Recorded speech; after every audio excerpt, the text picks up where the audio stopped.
Oh, l'offrande de culpabilité. L'offrande de culpabilité à cause de ton péché. Toi-même là, tu es culpabilisé tous les jours par tes péchés, mais tu réclames encore une autre offrande de culpabilité. Tu seras culpabilité deux fois. La première fois de ton propre péché, la deuxième fois de péché des autres. Hmm. Avant de demander cette offrande-là, pesez-vous si vous-même vous n'êtes pas culpabilisé. Hmm.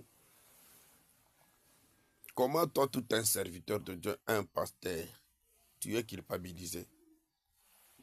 Qu'est-ce qui te culpabilise? Les péchés non confessés. Chers hommes de Dieu, apprenez aussi à confesser vos propres péchés.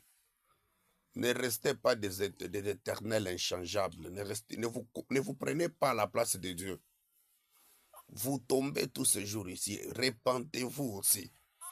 La repentance ne doit pas être seulement l'affaire des autres, des fidèles. La repentance concerne tout le monde. La Bible dit que les justes se sanctifient toujours. Quand bien même tu te considères juste, mais ayez aussi l'habitude quand même de vous faire une rétrospection de votre parcours, journalièrement d'abord. Pour un enfant de Dieu, il doit faire d'abord une rétrospection journalière. À la fin de chaque journée, fais-toi un examen de conscience. Fais-toi une rétrospection. Comment tu as eu à évoluer la journée? Vos affaires là, de l'offrande de culpabilité. Avant de demander cette offrande-là, pesez-vous d'abord. J'ai trouvé cette histoire-là qui est en train de prendre en tout cas d'ampleur dans mon pays. Ça a pris une vitesse vertigineuse. Oh, parce que tu as fait cela.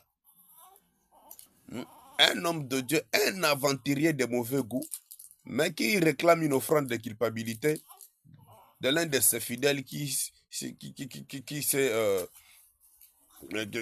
est tombé dans un péché. Mais lui-même un aventurier de mauvais goût, mais qui réclame une offrande de culpabilité. Et finalement, qui doit manger cette offrande de culpabilité? À quoi c'est destiné? Et qui est censé la réclamer? Et j'apprends encore que l'autre est allé même la réclamer l'offrande de culpabilité par force. Et ça devient une dette. Pas seulement une dette, ça devient un montant. Mon frère, ma soeur, à cause de ton péché, tu m'amènes 10 tonnes, 10 tonnes de premier choix. Tu m'amènes, l'autre a demandé, tu m'amènes, tu me payes une télévision